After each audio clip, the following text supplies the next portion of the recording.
Hey guys, and welcome back to the channel. It is another live Q&A for the men's final, and we're going to preview Novak Djokovic versus Stefanos Tsitsipas. It's going to be an exciting final to look into. We're going to do a few different things, and I'm sure some of you might have seen my recorded preview, so I'm going to talk about some different bits on that. And of course, if you guys have comments and questions generally that do overlap with that as well, that's not a problem.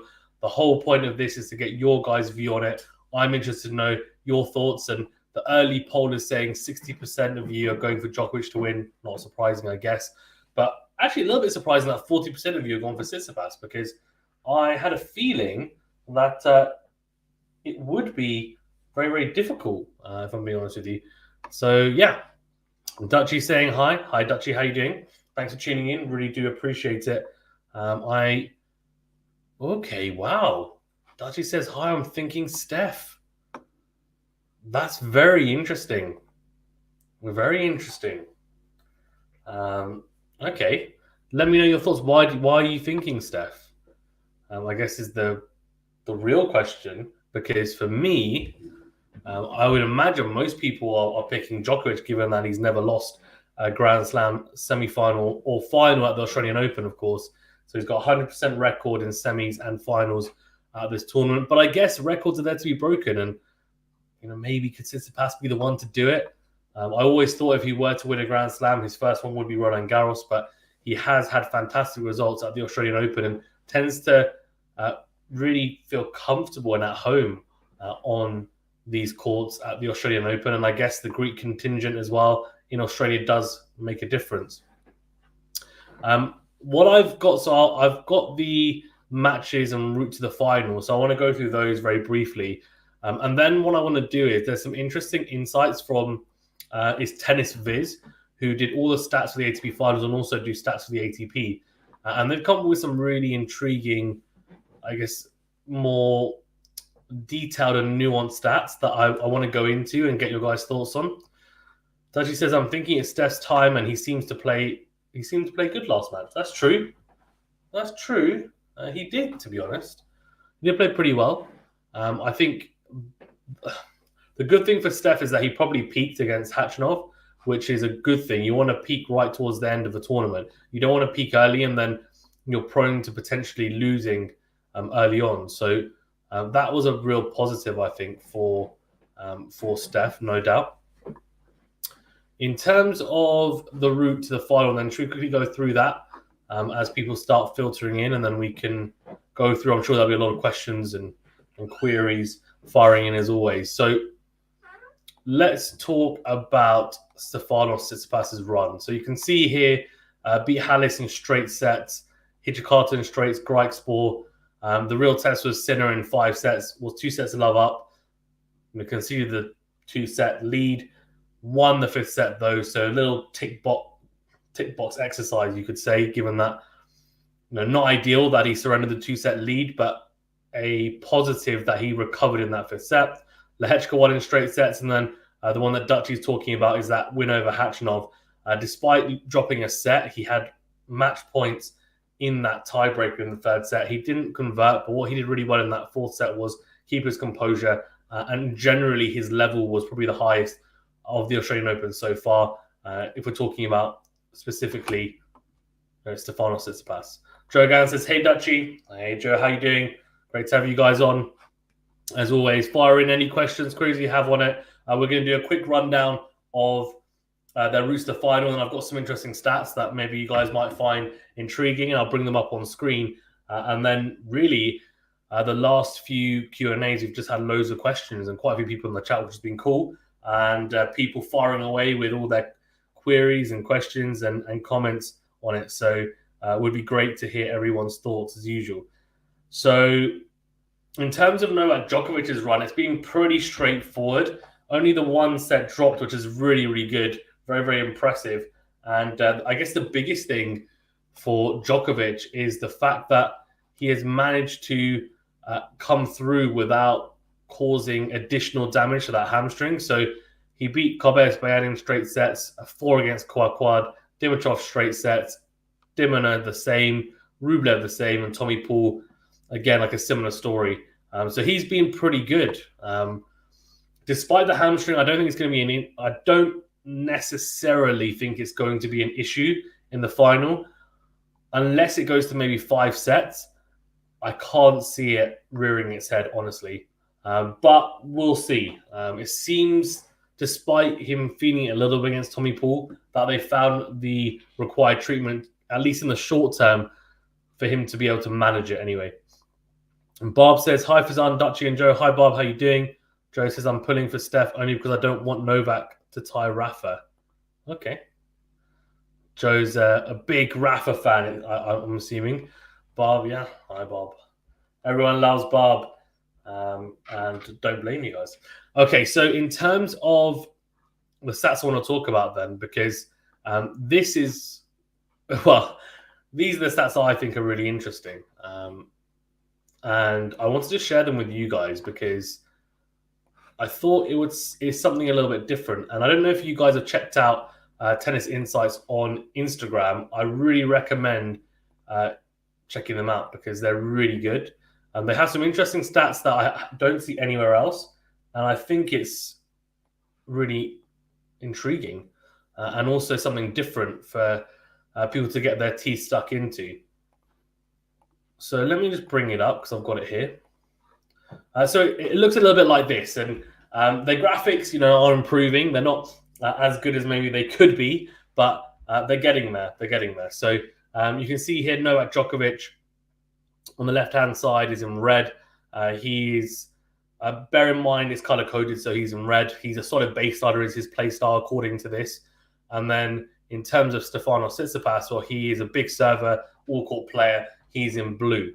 And that's kind of what, we've been told, right? We've been told, well, okay, Stefanos Tsitsipas, this big server, all-court player, kind of is in line with what my thinking is. I guess for Djokovic, is he just a solid baseliner? I'm not too sure anymore. I think he's actually more than that, to be honest. Right, so what I'm going to do now is I'm just going to bring up on screen some of the interesting stats I was talking about. So,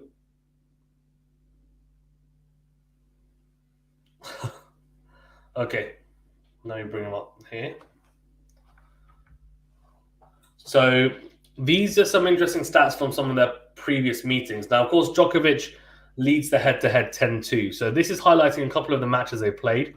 And this is focused on forehand quality. So we're looking at Djokovic and I was about to say Nadal. Djokovic and Tsitsipas's forehand quality in 3 of their matches they played. And it's broken down by set as well. So you can see in Shanghai 2019, that's his top one here. That's his top one here. And in fact, let's just zoom in because it'll be a lot easier for you guys. So that's better, isn't it? Yeah. So in Shanghai 2019, which was the last win Tsitsipas had against Djokovic, that's a good nearly 4 years ago now. He won in 3 sets. And you can see here the forehand quality in each set. So, his forehand quality was, apart from the first set, which was 7.9, it was either 8 or higher, which is very good. The tour average is 7.8. That's what the sentence said. The tour average the last 52 weeks, or generally, is 7.8 forehand quality. For Djokovic, you can see a really high forehand quality in the first set there, but it kind of dropped well below what he would have expected in the second and third sets, and Tsitsipas obviously really ramping it up. Now, what's interesting is that in Paris, which was the second most recent match between the two, that was a really tight match, of course, right? Djokovic edged it in a final set tiebreaker, 7-6 and 7-4 in that tiebreaker. The first set, though, look at this from Djokovic. 9.5 was his forehand rating. This is out of 10 in the first set. Absolutely phenomenal. Tsitsipas wasn't too bad himself at 8.8, but he still lost that set 6-2. And then if we're talking about the second set, well, his forehand actually dropped a little bit to 7.9 to Tsitsipas's, but Djokovic has dropped dramatically to 6.4. And then if we look at the third set, there wasn't really much in it, and that really is what we would expect given it was such a tight set. So Djokovic was at 8.7 and Tsitsipas at 8.5. So this is forehand potency. How potent their forehand striking was throughout that set, how effective it was. In Turin, right? These stats are ridiculous for Djokovic, by the way, in Turin. He won in straight sets, 2 pretty tight sets, 6-4, 7-6, right? Look at this. 9.8 forehand quality from Djokovic. He's only 0.2 off having a perfect 10. Ridiculously good. Tsitsipas was at 9.2, which is phenomenal himself, but Djokovic just a level above somehow in that first set. And in the second set, he dropped, but not by much, to 9.4. Tsitsipas did pretty well at 8.5. I mean, it's pretty outrageous, to be honest with you. I mean, look at this 9.8. And that match against Tsitsipas, he was clinical, and it is in line with what you were watching. And I think that's what makes it even more intriguing to look at as a stat. So we talked about forehand quality. I've got a stat for backhand. We'll go on that in a second. Emily says, this is interesting. Steph is playing better than those last 2 meetings, I think. But Nole probably not, so it should be even closer. That's a really good point, Emily. And I think that's what everyone's hoping for, right? Because whether you're a Djokovic fan or a Tsitsipas fan, well, actually, no. Maybe excluding the Djokovic and Tsitsipas fans, everyone else who supports any other player or is a neutral, we want to see a competitive match. And in all honesty, we want to see at least 4 sets. I think for it to be competitive, Tsitsipas needs to win that first set. I think that's going to be really, really crucial, honestly. Djokovic has been, prone to not necessarily give away the first set, but to start slowly at times. So Tsitsipas could nick that first set. I feel like that's the most likely scenario. But from there is where it gets intriguing, because Tsitsipas will really have to work hard from the second set onwards, despite being a set up. And he will know all about that after, of course, playing Djokovic in the Roland Garros final in 2021, being 2 sets to love up and then conceding the next 2 sets and losing in a 5th set. So, he's been there. He won't want a repeat of that, that's for sure. But yeah, I agree. I mean, I'm hoping we're going to get a really tight and competitive match. That says, wow, Steph needs to reduce the double faults and foot faults. Yeah, that was interesting as well. I don't know how many foot faults he's actually had this tournament, but I did see he's had a couple, and that was intriguing because you don't really see foot faults get called very often, if I'm being honest with you.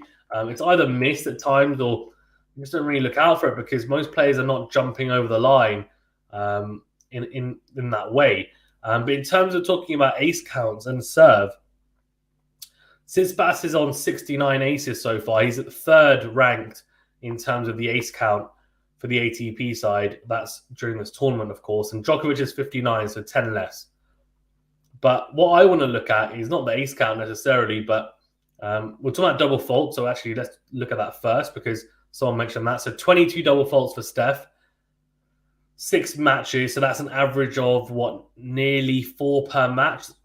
Not terrible, but not ideal. So I can see why you guys are probably saying the double faults need to be cut out a little bit. For Djokovic, he's not even on the list, which means that he is very minimal, the amount of double faults he's hit. In terms of first serve points won, that's what I really wanted to look at.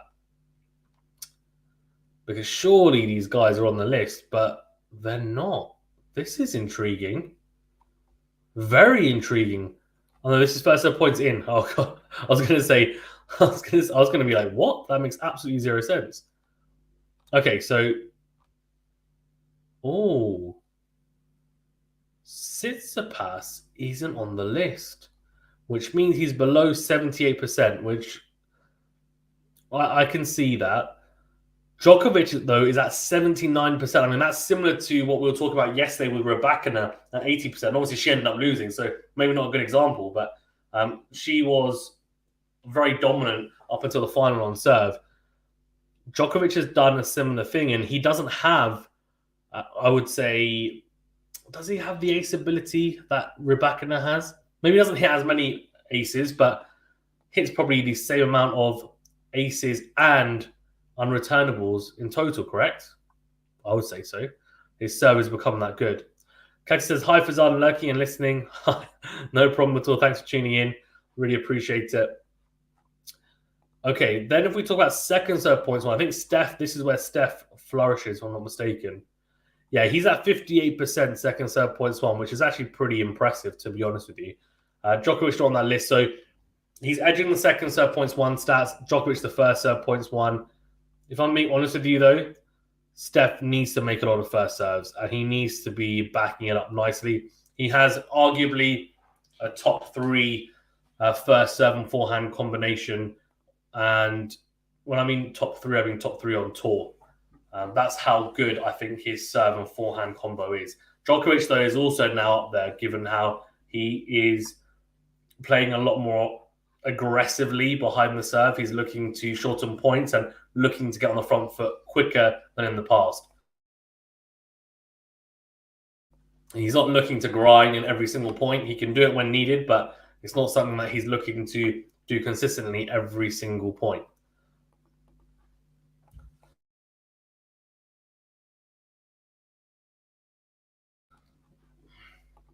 Right, so I think that's all the stats I wanted to talk about in terms of serve stats anyway. Let's go on to the next graphic I have. Now, this is intriguing. I don't know how useful you guys might find this, but I thought this is really, really interesting. So this is in Turin 2022, so the ATP finals match. And bear in mind, I think they said it could rain, so it could potentially be indoors, which I think would still suit Djokovic, if I'm being honest, but you know, Tsitsipas is also a very good indoor player. So the numbers in blue are Stefanos Tsitsipas. The numbers in red are Djokovic. Now, the numbers in white, so these ones here, they are the tour average, okay?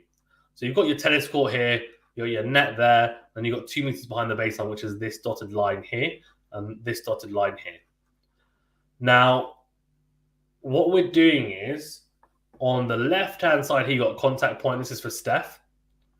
So what we're saying here, for example, is 30% of his backhands are 2 meters behind the baseline or more, which is higher than the tour average. So that's not a positive because he's taking the ball a lot deeper than he would like. He took 52% of balls kind of just inside the 2 meter mark, which is a bit higher than the 51% mark, then 18% inside the baseline, which is 5% less than the tour average. In comparison to Djokovic, so we're talking about the backhand to backhand exchange here, right? Which I talked about in my recorded preview, and I said Tsitsipas needs to break that pattern, that backhand to backhand exchange pattern, because he won't have a lot of success from it. From my understanding, from what I have seen and my knowledge, he's not going to have a lot of success from it, and this kind of backs it up. So 24% of balls for Djokovic inside the baseline on the backhand side, he made contact with, whereas the tour average is 23%, so he was 1% above it. So, you know, kind of around there. But 56% just behind the baseline, 51% is the tour average, and then only 20% behind the 2 meter mark behind the baseline. 26% is the tour average. So those are really good stats for Djokovic. He's hitting 20%. So the lowest figure is the 20%, which is exactly what you want. You want to be hitting as lower percentage of balls behind that 2 meter mark as possible, because you want to be able to be on even in a neutral point in the rally, or you want to be on the front foot, which is inside the baseline. 2 meters behind the baseline means that you're on the back foot. You're having to defend, you're potentially having to scramble, and most likely you're going to give shorter balls away. And that then kind of leads us nicely into the depth hit stats, which are these ones here. So we just talked about Novak Djokovic, so maybe we should talk about him first, because his contact points, we just highlighted that he was taking more balls. He was taking balls earlier in terms of contact point. He was able to, take it on from, closer positions to the baseline, which meant that he was able to take the ball earlier, right? So in terms of depth hit, so obviously this mark here, which is, I guess this dotted line is indicating where the ball has gone deep into court. That's like the ideal scenario. Djokovic was hitting 30% of backhands there, which is a little bit below the tour average at 32%. but then he hit 50% of backhands in the middle section. So past the service box, but just dropping a bit short of that really deep area in between the baseline and that dotted line. And 43% is the tour average. So he's above that, which is positive. Then the short balls, which, I assume, I don't know if this caters in drop shots as well, but 20% compared to 26%, which is the tour average, which is really, really good. Because what that means is that he's not dropping many balls short and actually less as well than the tour average, which is a positive, right? Whereas for Tsitsipas, it was the opposite. He was dropping 32% of balls short into play on that backhand side in the backhand to backhand rallies in the ad side battle. And the tour average is 26%, so 6% more than the tour average, which just meant that Djokovic, of course, would have had more balls to attack, right? He would have had easier putaways, and he would have been able to be on the front foot more, which then backs up as well those forehand stats where he was at a 9.4 and 9.8, because if he gets that shorter ball and it's a bit loopy or a bit floated, he can probably run around the backhand as well and finish it off. Then that mid-court ball that we were talking about, that Djokovic was at 50%, Tsitsipas also at 50%. So he actually, equals Djokovic's stat in that area of the court. But where he lets himself down then is the deeper backhands into court, only 18% of them. The tour average is 32%. So the biggest difference between the two is that Djokovic was hitting the ball earlier and being able to take more balls inside the baseline compared to Tsitsipas. And what that meant is that he was hitting the ball generally deeper than Tsitsipas on the backhand to backhand exchanges, whereas Tsitsipas was giving Djokovic more opportunities to attack shorter balls. So that's really the summary of the backhand to backhand exchange in Turin, which was the ATP Finals matchup, the most recent one a few months back in November. This is something that Steph will have to really rectify. Now, how can he change that? There's a few factors. The first will be the backhand slice and being able to utilize that effectively, go cross-court, go down the line, make sure that he is mixing it up. The other will be to actually take a few more risks. Now, this is interesting. And hopefully you can see it properly. So this is Shanghai 19, Paris 2022, and Turin 2022 combined. So those three matches we were referencing. Winning plays combined. So winners, shots which gain control of the point, and shots leading to an opponent error. So these are your creme de la creme shots, right? And these are the shots that are, effective shots in rallies. Now you can see here, for Tsitsipas, when he goes backhand line, right? Backhand line, 11 winning plays and 33 shots. So that to me is an indicating that when he goes line, he's having some decent success, right? Going line with the backhand into Djokovic's forehand, that is. He's being able to have some success, probably more than you would expect. But when Tsitsipas goes backhand, middle, and cross court, there's 60 losing plays and out of 220 shots. So what that's saying is that when Tsitsipas is going cross court, he's not able to hurt Djokovic as much, probably because Djokovic is so good defending on the backhand side and generally controlling the ad side points, like the ad side rallies. So backhand to backhand, or just, if you're hitting it into our forehand, it doesn't matter. But in those, ad to ad rallies, backhand to backhand rallies, he is so good and arguably the best on tour at controlling those points and controlling those rallies and being on the front foot. And there's a lot of stats that I saw circling around social media around it. And it's because his backhand is so repeatable, it's so reliable, and he's able to change direction on it beautifully. But it's the depth he finds on the backhand that really kills you on the backhand side. Now, for Tsitsipas, he's got that lovely flowing one-hander that, is prone and susceptible sometimes to making mistakes. But what he is able to do is go line relatively effectively without maybe as much error as we might expect. And I think against Djokovic, if he gets an opportunity to go line, he needs to be the one to take the onus, take the initiative and go line first. And you can see here, all of these backhands were all into relatively the deep area, right, of the court, which is what you need. So that's really what I wanted to highlight in terms of stats. I thought it was really interesting, like going through it as well. But yeah, I mean, I don't know what you guys think and whether it's something of interest to you, but I just thought it was a really interesting kind of set of stats to go through for people as well. Dutch says it is really interesting. Good.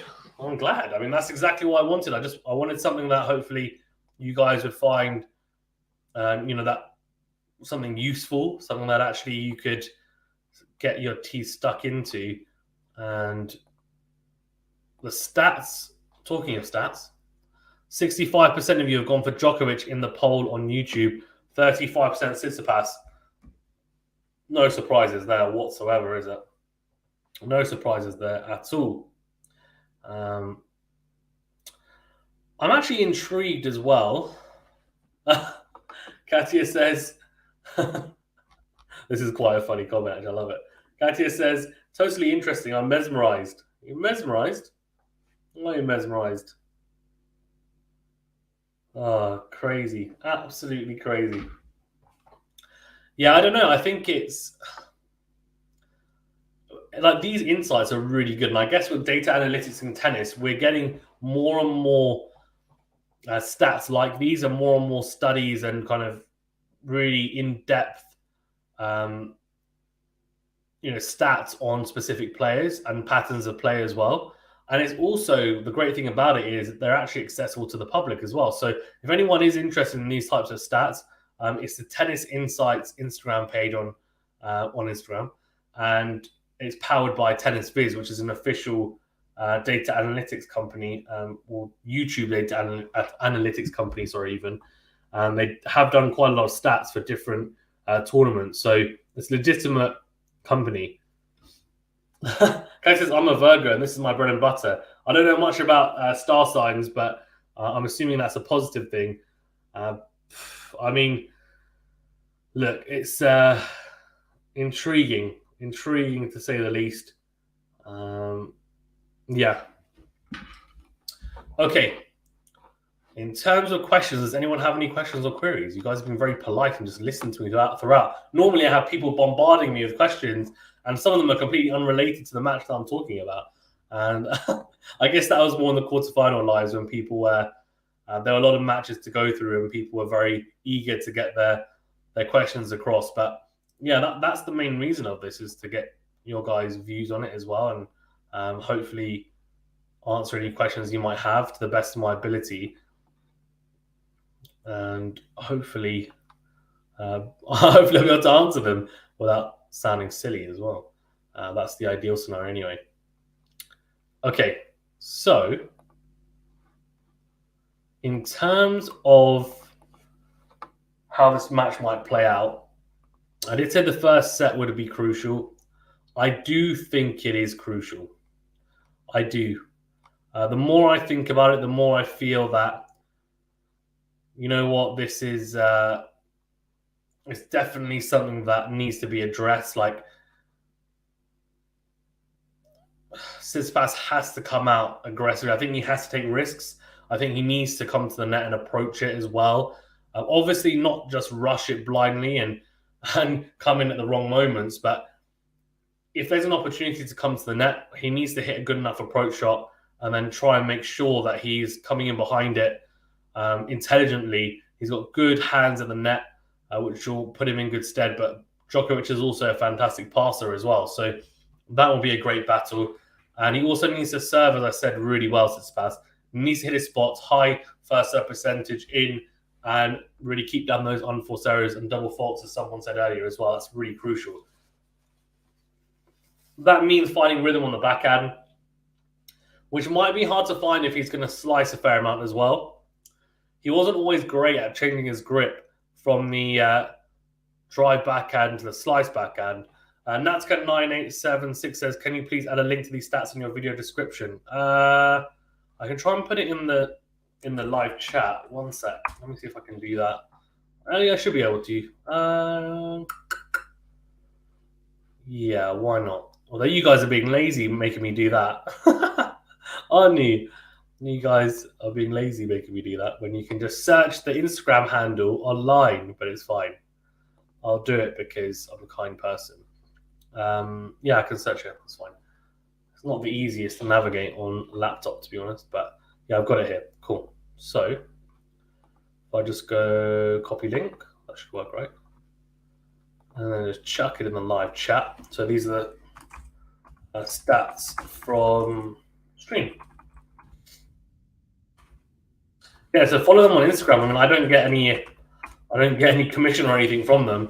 I just really enjoy their stats, and the legitimate company that have done lots of stats for, different things. And so what they did here, which is really interesting, they also broke down what their, I guess, ways or keys to winning are. And it's whoever hits their forehand the best wins. Backhand to backhand is a no-go for Tsitsipas. Past matches show Tsitsipas had success with the backhand line, but hasn't been able to or chosen to use it much. So, yeah, interesting. Those are the main takeaways from the stats that they provided and have gone into. But, yeah. Shelly says, go Serbian, go. Yeah, indeed. Go Serbian, go. I guess we'll have to see. Oh, interesting. Sky says, Idemo. The time has come, Dutchy, says Katia. What does that mean? There's all this star sign stuff going on. I have absolutely zero idea about any of it. So I'm just like, okay. Okay. Let's go see that meme. Okay. Yeah, very interesting. I mean, yeah, I put the stats in the live chat as well. If anyone has just joined us, we've just gone through a very brief route to the final for each player, and then I've gone into depth on some stats as well. So obviously you can check them out on the video after the stream finishes, or just rewind this stream and you'll be able to see me going through that. I'm sharing my screen to stats, so it's pretty self-explanatory. But also this is a really good chance for anyone who has any questions or queries on the final, anything that they really want my opinion or my thoughts on. If you think it's valuable to you, then ask away, and hopefully I'll do my best to give you guys an intelligent answer. Yeah, and it's actually interesting. I'm looking at social media posts, and the phrase that they've used is dialed in. He definitely needs to be dialed in, Tsitsipas. This is also, for him, it's a positive thing in the sense that he is able to take the experience from that first Grand Slam final, which he lost, and say, well, I've been in the Grand Slam final before. I know what to expect. I know what to expect against Djokovic in a Grand Slam final as well. So what that means is I can potentially use that to my advantage. Despite Djokovic having, unlimited experience almost when it comes to Grand Slams and Grand Slam finals and wins, Tsitsipas isn't going to be like a Casper Ruud against Nadal at Roland Garros 2022. He's not going to be like who else? Who's a good example? Berrettini against Djokovic at Wimbledon last year, or 2021 even. He's going to be someone who has that experience already. He knows what to expect. He's now looking to put things right and get on the board, really, with his Grand Slam title wins. Look, it's not impossible for him to win, but given Djokovic's record in finals at the Australian Open, given he's never lost one, given he's going for double digits and the number 10 as well, and it's also a chance to equal the tally of Nadal's Grand Slam wins, it's very tough to back against him. But Tsitsipas has been playing some really good tennis. I guess the big question will be, how does that really good tennis hold up against Djokovic in a best-of-5 affair?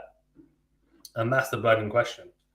to be honest. And I guess we will find out, and that's what makes it really intriguing. I'm hoping we get a really competitive final like we got for the women's today, which I thought was one of the best women's finals I've seen in a while, honestly.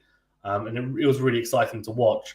I'm hoping we get something similar for the men's. I mean, the Roland Garros final wasn't too bad, given that, in 2021, that is, given that Tsitsipas was 2 sets love up. That was a bit, surprising. And then Djokovic came back, and that was exciting. And then obviously won it in 5. So a bit of, drama there. But I'd like to see, I would actually even prefer to see 3 or 4 really tight sets than a 5-setter which seesaws completely. I know that sounds a bit weird, but sometimes in a 5-setter, the quality can dip from each player at times. And what that means is they're not necessarily always playing their best tennis at the same point in the match. And you don't see those really grueling and competitive and dramatic juice games, for example, that you might get where people are saving break points, or they're making ridiculous gets or winners, or mixing things up at weird times and managing to win the point. So yeah, I'm hoping we get that. I'm hoping we get some quality tennis as well. No pun intended. QualityShot tennis, of course.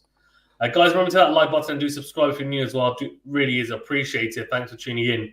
I'll give you guys like 5-10 more minutes because it doesn't seem like a lot of people have too many questions today in comparison to previous days, which I think is a bit surprising, honestly, but that's okay. I don't mind. I don't mind at all. I'd rather that than people feel like they're not getting their questions answered at all. So there's no problem with that. I guess the other thing to bear in mind as well is the crowd.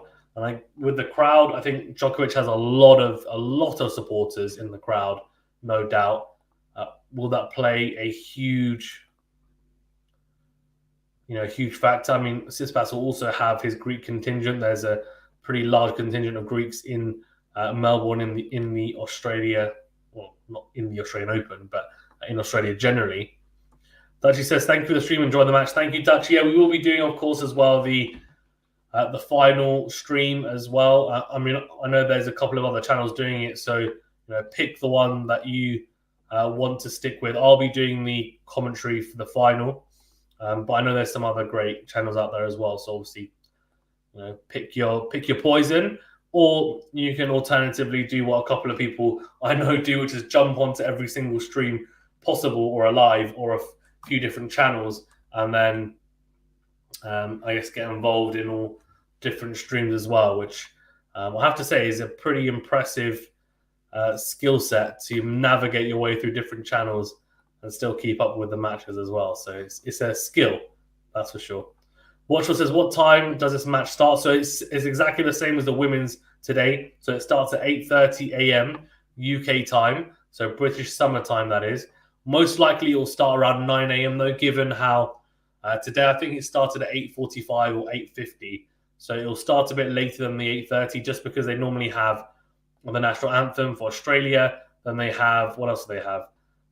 They had a couple of people being introduced as well. It's just a lot slower than usual. So yeah, I wouldn't say that it would start at 8:30 on the dot. I'm just going to put the link to the stream or the live we will be doing tomorrow morning for the commentary. Oh, a question. I like this. Here we go.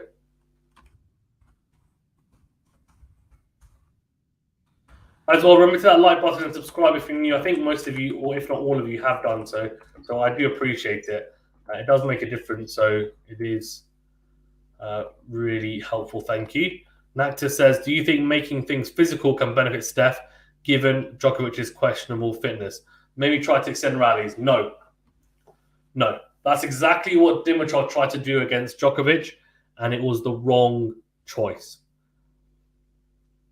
You have to be, when you say extend rallies, I don't think it's a question of just extending rallies and, trying to break him down physically. That's probably not the right way to go about it.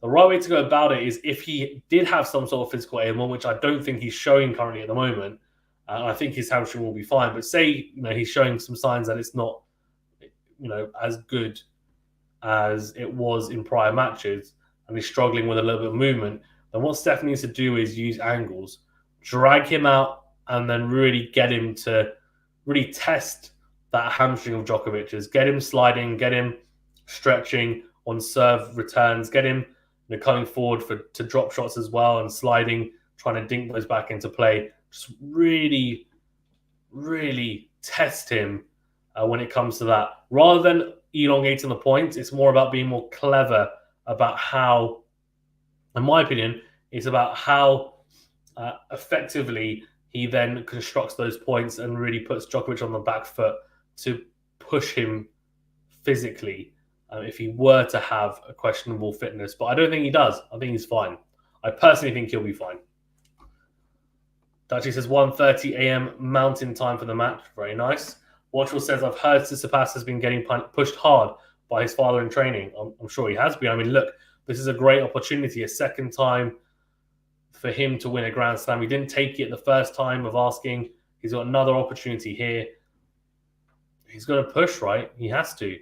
It's a great opportunity for him to not only win his first Grand Slam, but then beat a GOAT doing it as well, which would be, phenomenal feat, especially in his own backyard as well. I feel like Djokovic is he's not quite at the Nadal Roland Garros level, but he's not far off. And I do think, if someone were to beat Nadal at Roland Garros in a final, that is like, wow, I can't believe that's just happened in tennis. This is not too far behind if Tsitsipas were to beat Djokovic in an Australian Open final, given he's never lost one. He's never lost a semi-final either. So every time he makes a semi-final of the Australian Open, he goes on to win it. I mean, how impressive is that? And his records are fantastic when it comes to the Australian Open as well. Any more questions? Fire them away. But yeah, I mean, as I said about the crowd, the mental aspect, well, Tsitsipas might have a bit of scar tissue from the Roland Garros match, although both players pretended as if it never happened, which is very weird. Tsitsipas in response to Djokovic saying, oh yeah, I forgot about that, when asked about the Roland Garros 2021 final. But you know what? It's all good. It's all good. I think what I would say is, personally, that from the mental aspect, Djokovic seems to always have the edge against pretty much every opponent he plays against. Against Tsitsipas, though, his mental game has definitely improved over the last year. I do think he's stayed calmer in bigger situations, and he's managed to also have less of maybe a fit, I guess is the right way of putting it, or right word, even though it might sound harsh, when things aren't particularly going his way. He's been a lot calmer. He's kind of gone on with it. And then the outward emotion comes when he wins a massive game or a massive point to put himself in a positive situation. Nakta says, who will you be rooting for, heart, not head? Neither, really. I'm not a hardcore fan of either player. I'm just a fan of them generally. And I will be rooting for the most competitive match we're able to see. And then whoever wins that, it's fine with me. I would say if we're talking about it from a long-term perspective for the men's game, it's probably better for the men's game that Tsitsipas wins this, because Djokovic is probably going to win at least one more this year anyway. And if Tsitsipas wins this, then it really does boost his confidence, and he has it under his belt, a notch under his belt to say, yes, I am Australian Open champion. And, for the rest of the year, he'll be glowing, I imagine. And he'll really have this air about him that, you know what, I deserve to be here. I am the cream of the crop. So, yeah, we'll have to see how it goes. I think if Djokovic loses, of course, it's a massive blow to his Grand Slam chase for 22. But in the same breath, it's a shame, the 22. But if I'm being completely honest, I think it doesn't really affect him mentally at all if he loses this. I think he'd be fine. He'd brush himself off, dust himself off. Watchwell says Novak is like a brick wall. He won't let the opponent play their strategy. Exactly. And what he does really well is against new opponents, he tends to wait a little bit, a few games, then he's downloading the information, and then boom, he puts together a game plan in his head, carries it out, executes it clinical. And Tsitsipas, they've played each other quite a few times, so he probably won't need as much extensive knowledge and kind of analytics on him. But there are some slight differences on hitting on this surface when the balls are so dead as well.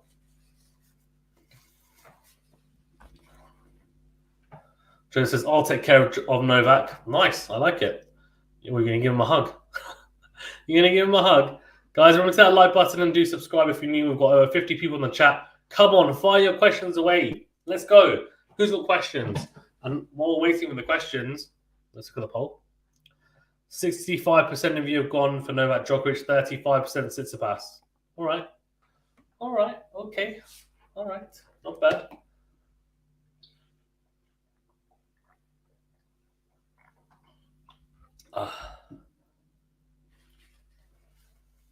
Very nice.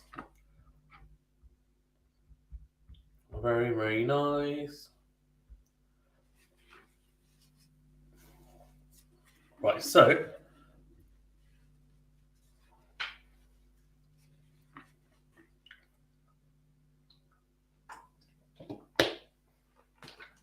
my very boring prediction is Djokovic in 4. What's your guys' prediction in the chat? Let me know.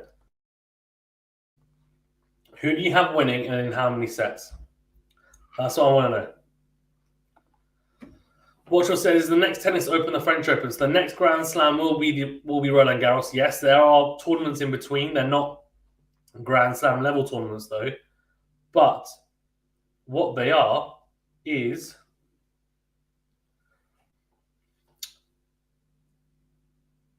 pretty high-level tournaments still. You've got Masters 1000 tournaments. You've got ATP 500s. You've got 250s. And a lot of the top players will compete in, especially the Masters 1000 tournaments. It doesn't always have a packed field, and sometimes it can actually be more competitive and harder to win at times, just because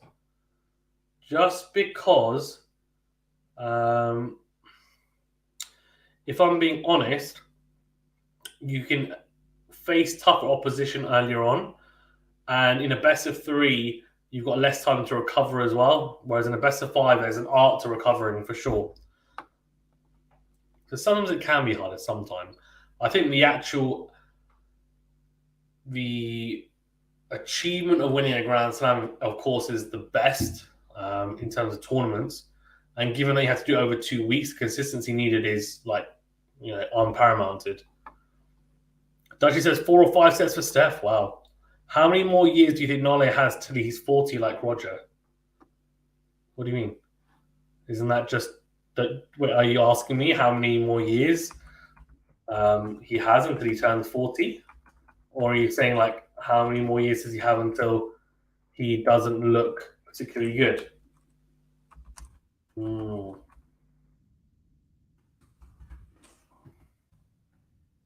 So, he's 35.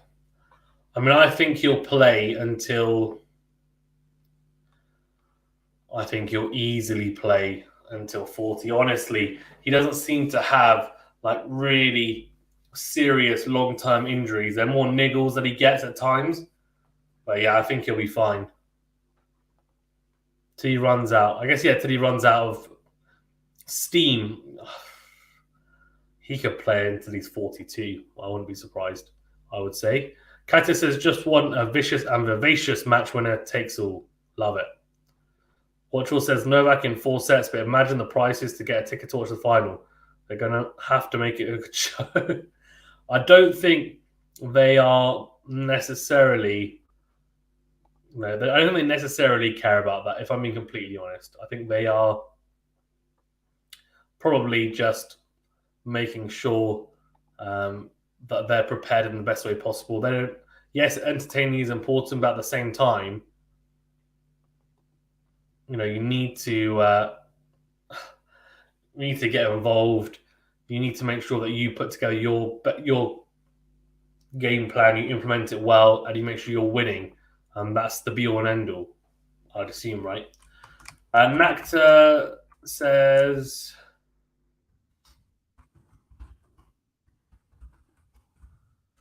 all right, let's see.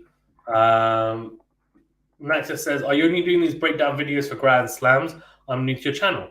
No, so we do a lot of tennis coverage on here. So, for example, if we're just talking very briefly on the Australian Open, we've done day roundups up until the quarterfinals we were doing, or semi-finals even. So, like 10 minutes or less run-throughs of the day's matches and then talking about them, on top of doing like in-depth preview videos. So, not live videos like this, but shorter recorded videos where I go through it in depth and give you guys my predictions and previews on it, and my thoughts on who I think is going to win and why. And then I also do some post-match analysis as well on matches, breaking down what's happened, why does it happen, patterns of play, what ended up unfolding in the end, and also live streams and commentary. So, for example, tomorrow we're doing the men's final play-by-play commentary. We did the women's today as well. Yeah. So what I would say is we do a lot of content on here. We do also do a lot of content for WTA and ATP Masters 1000 tournaments, also on some ATP 50, ATP 500, even, and ATP 250s. Katy says, Nole's eyes have looked like laser beams. His concentration, oh my God, if I can speak. His concentration is so penetrating. He is on a mission from Mars, God of War. Wow. Yeah, he is. He always looks dialed in, doesn't he? He does. He really does. Guys, if you're new as well, like Nacta, please do remember to hit the like button and do subscribe if you're new. It's free. It doesn't cost you anything. And all it means is that you get alerted to all the new content that we release. And it just supports us in a really big way. So that is greatly appreciated. And thank you to everyone that has tuned in. It's fantastic to have people on as always. You're all legends for tuning in. And we're blessed to have this many people on, to be honest with you. And we've had, like 1,000 people on at times or more, or 2,000 actually at once. But you know what? Doesn't matter. Everyone counts. And I really mean that. Jane says, hey, Fazan, can both Tsitsipas and Djokovic lose? I would prefer many to win. Unfortunately, Jane, I regret to inform you that Daniil Medvedev is out of the Australian Open. He actually lost earlier in the tournament. And he lost to Sebastian Korda. So, I know he's your favourite player, and you probably want him to win, and I get that. But it's not going to happen this year. Maybe next year. Maybe next year. Oh, classic. Let's see what the poll's saying from you guys. 67% Djokovic. I mean, it's still going. Crazy. This is, I know I'm in denial. What I might do is, just for you, Jane, whoever wins it, I might just Photoshop Medvedev's head on top of it, send you a picture of it, and you can stick it on your wall in your bedroom. Dutchy says, it was the Netflix curse, lol. Netflix curse? But he's not on Netflix, is he? Medvedev? I don't think so. Tsitsipas, I think he's in part 2, right? So he wasn't in part 1. I haven't watched the final episode yet, but I'm assuming that he's not in it from my knowledge anyway. Oh, classic. I'm thinking about whether it's going to be. I'm just wondering. Okay, is this going to be a very close match? Are we hopefully going to get a close one, or is it just going to be a case of, you know what, Djokovic is going to dominate, he's at home, good luck? Or are we going to get something where, Tsitsipas is actually competitive, he really pushes Djokovic, even takes the lead at times? I don't know. Intriguing. Absolutely intriguing. Duchess, but some say the Netflix curse is gone, but Nolly and Mehdi were in it. And Steph was in it as well. Yeah, but Dutchy, so what they're saying is they were in it, but they weren't main characters. So they're talking when they say the Netflix curse, they mean the people that the episodes were based upon. So, for example, episode 1 is Kyrgios and Kokkinakis. Episode 2 was what, like Tomjanovic, Berrettini. Spoiler alert, sorry. And I don't know, like Jabeur was in it, of course. Badosa. Like, as in they were really concentrated on in that episode. They were the main players they were focusing on. So I guess that's what they mean, rather than like, oh, they saw Djokovic, they might have heard him in a press conference and they did a snip of that. No, they weren't following Djokovic around, for example. And like Steph, they did, I think, but Steph is coming out in part 2. So yeah. Felix, yeah, exactly. Although I haven't watched that episode yet, but yeah, Felix as well. Whoop whoop, says Jane. Whoop whoop. It's very high pitched from me, wasn't it? Very high pitched.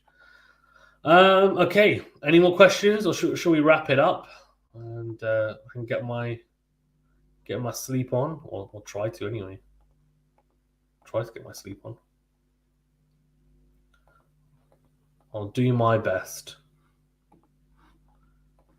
Oh yeah, that's a good point. Jane says, "Woohoo! Let's hear it for Hijikata and Kubler." Yeah, 2 wild cards destroying it in the doubles. Jane says, "Aussie double champs again." That's just sleep well. Thank you. Although I still have to do the dishes. This is the life of a married man. I have to go and do the dishes before I sleep. Yeah. Shame, eh? Go and do the washing up and then go to bed. Oh. Killer. Michael says, did you watch the men's junior final? I did not, actually. I probably should watch more junior tennis. I don't know, I just don't really have time, if I'm being honest with you. There's so much other tennis going on.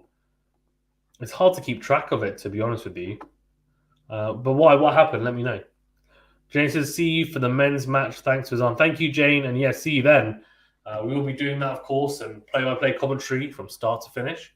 Michael says it was absolutely brilliant. Was it? Okay. All right. Katy says, I'm doing an amazing amount of dishes now. You got your AirPods in or headphones in and you're listening whilst doing it. That's the way to go. Yeah, I think I might have to do the same thing. I might have to plug in in fact, but it should probably charge my phone. Otherwise, I'm going to be listening to nothing. Charge my phone. On my AirPods charged as well. Let's see. Yeah, they are. Very good. Dutchy says, I have a dishwasher. Yeah, but see, these aren't... I love how we're talking about dishes now, but anyway. They're not like plates and cutlery. We're talking about pots and pans. So like there was some cooking done, there was some some baking and some cooking done. So the big pots and pans you can't chuck in the dishwasher. You can't throw them in there. So it's all the utensils and stuff like that need to be washed. But anyway, enough dishwasher chat. 11-9, the third set tiebreaker. Wow. Close one, eh? Close one indeed.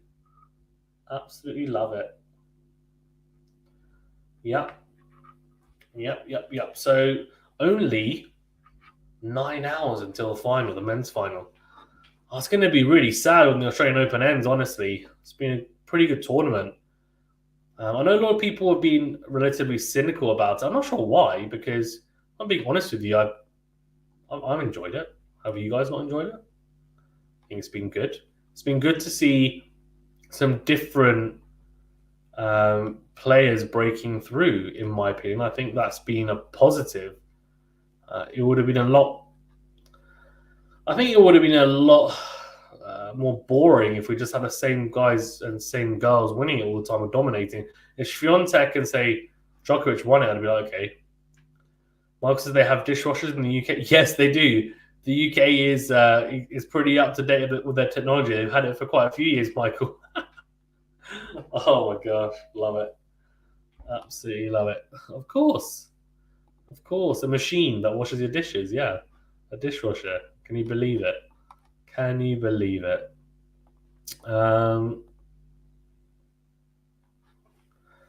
Wow.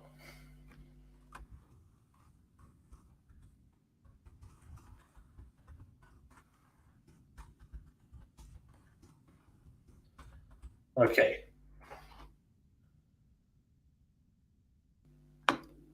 Jane says 1 whole week without ATP matches. I'll watch challenges. Wow, that is commitment, Jane. That is commitment. You know what I would love to do, and if I'm being honest with you, I probably don't have the time to do it. But if I just had the time, and there was actually a demand for it, I would probably stream some challenger matches as well, because why not? I think it's quite cool. And also if they're like young up and coming players who are playing challengers, and I have access to quite a few of those streams as well, so I think it'd be quite cool. I just don't think there'd be enough people. There'd probably end up being like 5 people on the stream. That's the problem. Not on EastEnders, not in the Queen Vic. You probably watch a lot more EastEnders than me, Michael. I probably watched half an episode in my life, I'd imagine. Dutch says, I saw a pic of a UK house and they had a washing machine in the kitchen. Yeah, so mine's in the kitchen as well. I guess normally you have a utility room, right? Which is if you've got enough space or got a big enough property, then you put it in your utility room. But yeah, our washing machine and dishwasher are next to each other. That's pretty normal in the UK, I would say, in the kitchen. But I can see why it could be weird. You put it somewhere else, right? You put it in the utility room. You wouldn't put it in the kitchen. The worst thing is you open the washing machine door when it's finished, and then if you cook, then you've completely messed up because your food, the smell of your food goes into your clothes, and then you're like, great, now I have to wash it again. So not ideal, not ideal. But first world problems, eh? First world problems. Okay, I think it doesn't look like anyone's got any specific tennis-related questions, unless they do. We'll try and wrap up in the next 5 minutes then, because it's been a pleasure to have you guys on, and as always. Dutch says, I'm Canadian and it seems weird to me. Fair enough. Natska says, I have a washing machine in the kitchen. I live in Toronto. It's a washer dryer all in one. Yeah, ours is the same. Well, the dryer function isn't great, is it? I think it's better to have the standalone dryer. It's just more expensive, but I sometimes have to chuck it in and put it on dry twice. It's not ideal. I know in the USA, dishwasher, washer, and dryer are the norm, not in the UK. No, it is. It is, Michael. I'm telling you, someone who lives in the UK, a dishwasher, washer, and dryer is very normal. Like maybe 50 years ago, not now. Ravi says, love your show from Calgary, Alberta. Wow, thank you. That is amazing. I've actually, you know what? Fun fact, I've actually been to Calgary. So maybe I even saw you, Ravi. Maybe. I was only there for 10 days, but who knows? Well, there would have been 10 days, about a year and... So it was during the US Open 2021 tournament, and I was doing live streams from there. And just for those 10 days. And it was great because the time difference was so good, and it wasn't working as well. I had time off work. Like if you guys don't know, I work full time as well. I'd love to do this full time, hopefully at some point in the future, but at the moment I can't. So yeah, I'm doing this full time and also have an actual full time job as well. But yeah, Calgary is a nice place, to be fair. Natsuka says, I live in a small condo. I don't have a utility room, so kitchen it is. I'm up the road from Ravi. Ravi who? Do you mean... Oh, you mean Ravi? Oh, this Ravi. Okay, very nice. Michael says, where in the UK are you from? Central London. Not Central London, a suburb in London. In the outskirts of London. Ravi says, cheers. Hopefully the next National Bank Challenger next October are only tennis tourney here in Calgary. Yeah, I know. There's not really much tennis on those parts, are there? Not really. Not in Calgary anyway. I know there's a challenger, as you said, but nothing massive. We need to start. So we've got people. We've got someone in Australia, Pat, who's a great guy as well. We've got someone in India now as well, and we've got myself and Ash from the UK, and Hassan as well, who's new on board, who's doing some... So everyone's doing slightly different. Some people are doing commentary, some people are doing analysis-type videos.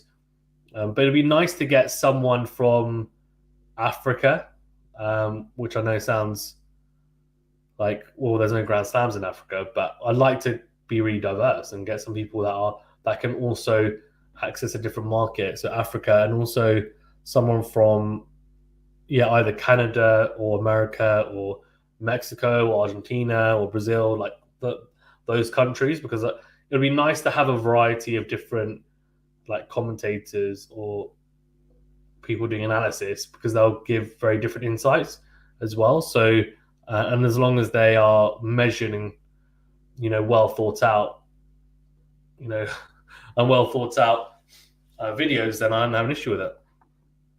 Dachi says home to Wayne Gretzky. Yeah.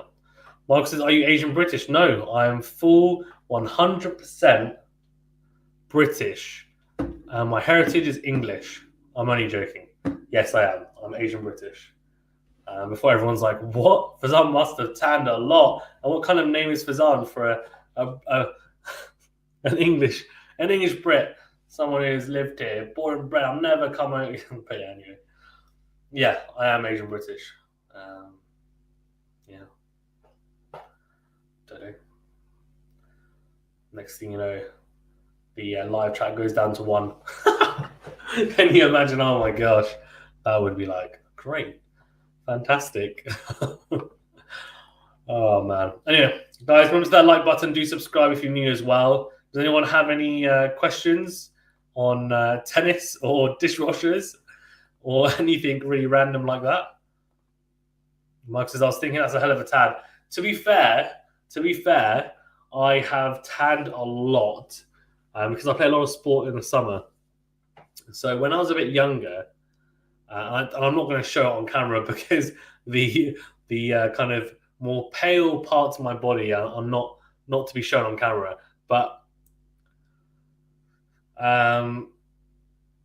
yeah, I'm relatively light. I'm not obviously as light as someone who's non-Asian, but I'm close without the tan. But now my tan keeps on topping up every summer, so it's just I'll never go back to that original shade, if you will. But it's quite funny.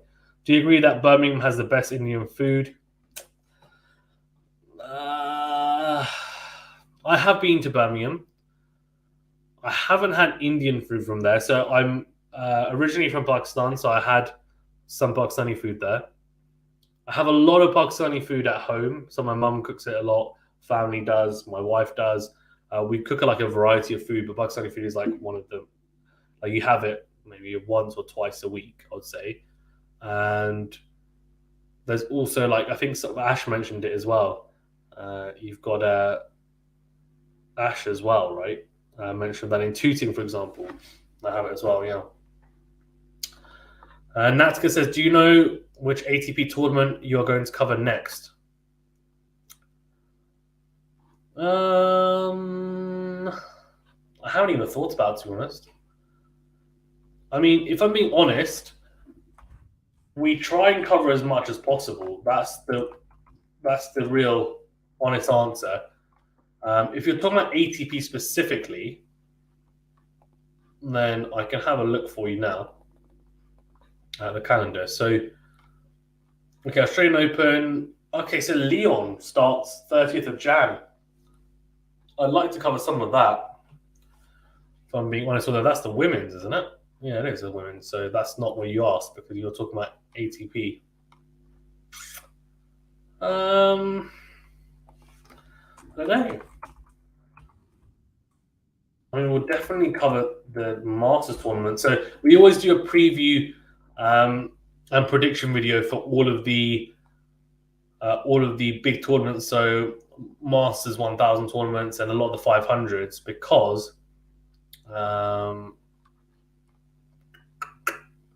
like doing my predictions and doing my bracket and then showing you guys. Then I get it completely wrong and then just look like a fool. It's great. Yeah, Dallas is a 250. Not sure, Michael. Bit ambitious saying Dallas, but it really depends on who's in the draw, if I'm being honest. I mean, there's the Dallas Open, there's Cordoba, there's Montpellier in France. They're all on at the same time. They're 250s. So I'll probably have a look and see who's in those draws. And if they're all pretty strong, then we might cover all three of them in some capacity. Rotterdam, which starts on the 30th of Feb, we would definitely cover that in some capacities, 500. And the next Masters 1000 is all the way in March. Wow, which is Indian Wells and Miami, of course. The Dubai Duty Free Tennis Championships in 27th of Feb, we'll probably do that as well. This is just ATP, right, by the way, because I was asked about ATP, but WTA will be doing events as well, as always. Katya says, I'm still here without a dishwasher and oven or a washer dryer primitive. You know what, though, Katya? I have to say, you're probably a lot fitter than all of us, because washing the dishes is some good hard elbow grease needed, right? The oven, the oven's a weird one actually, though. An oven's been around. A washer dryer, okay. So you don't have a washer. Do you have a washing machine though, or do you just wash your clothes by hand? Michael says you are like a light-skinned. Okay, fair enough. In terms of complexion, okay, fair enough. I don't think the lighting helps as well, to be honest with you, the ring light, but it doesn't really matter, does it? Dallas, Indian Wells, yep. Your Netherlands, Rotterdam, yep. Will you cover the FA Cup? No, we will not. Although we do have a football channel, by the way. Actually, I've never really mentioned this, but so tennis is our main channel, but we do have some other channels that cover different sports. So we have one that covers boxing. There's someone doing a boxing stream right now that's just finished. For a fight, we also have a football channel and we have a cricket channel. They're all a lot smaller just because they're relatively new, but they are building up, and we're looking to grow those as well. That says North American fans sleep normally, lol. Indian Wells is where the North American relaxes and sleeps normal. Okay. All right. Very good. Indian Wells. Taylor Fritz will be defending his title, of course. That was an interesting little Netflix episode on him winning it. Okay, this is by hand, and that is strenuous. Wow. Okay. Katya, where are you from? Where are you living at the moment, if you don't mind me asking? And that's really hardcore, to be honest with you. So washing your own clothes, right? So I'm assuming you put them out on a drying rack or something, right? And you wash your own dishes. A lot of washing going on. It's good though. It's good exercise. Get some of your not steps in, I guess, but you get some of you. It's not steps at all. You're just washing dishes. You're standing still, I guess, but you'll get at least some form of exercise in anyway. Moving your body, keeping the blood flowing. It's good.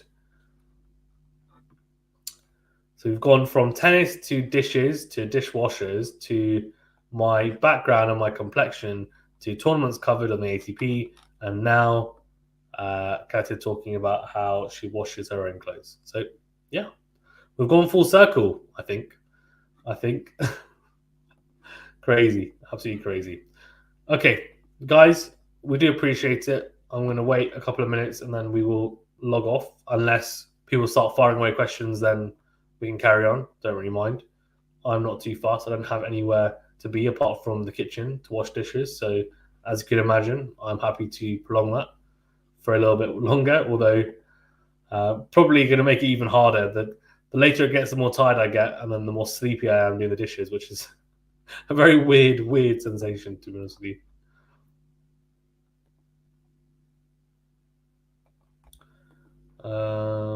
Down, coming up. Right, okay, so I have... Oh, what have I done there?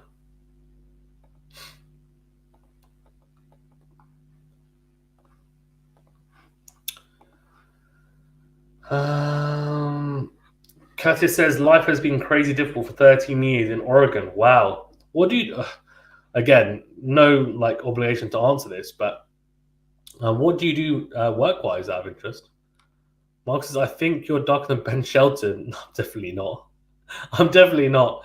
As I said, the lighting is not helping. But yeah, no, definitely not.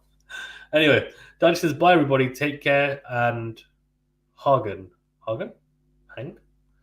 Who do you think will have better potential between Jack Draper and Ben Shelton? Shelton will be better. He's American. So? Hold on. What's this comment? He's American. So? Who cares if he's American? Why does that mean he's going to have better potential? There's some very interesting comments banding around in this chat. Because someone's American, they have better potential. I think that's quite the case. Jack Draper and Ben Shelton. I mean, Shelton has just made a quarterfinal of a Grand Slam. So what I would say is,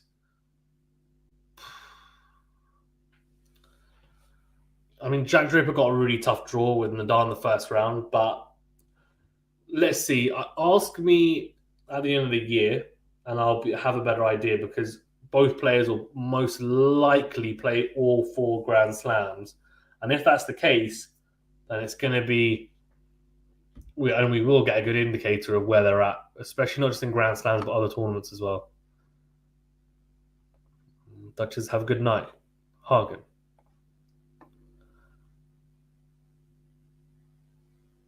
Michael says, British players are fantastic losers like Tim Wenman. What?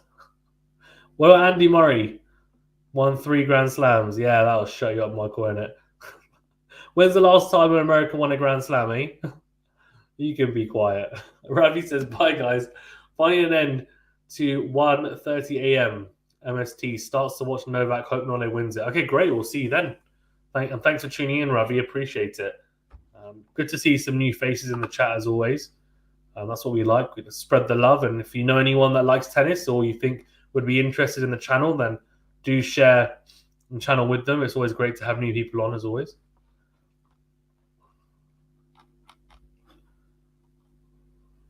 Right, okay. I think we'll wrap it up then.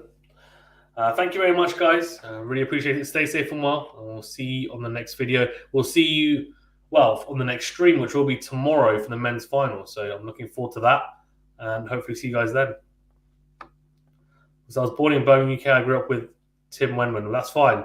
I grew up with Andy Murray. And he's won more Grand Slams than any of the current American players. So on that note, I'll sign off. Thank you very much, guys.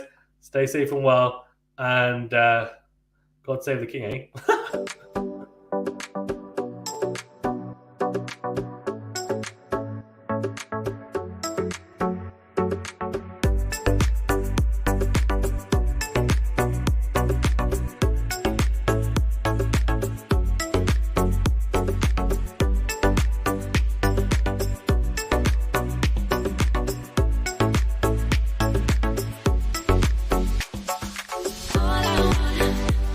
All I want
Bye.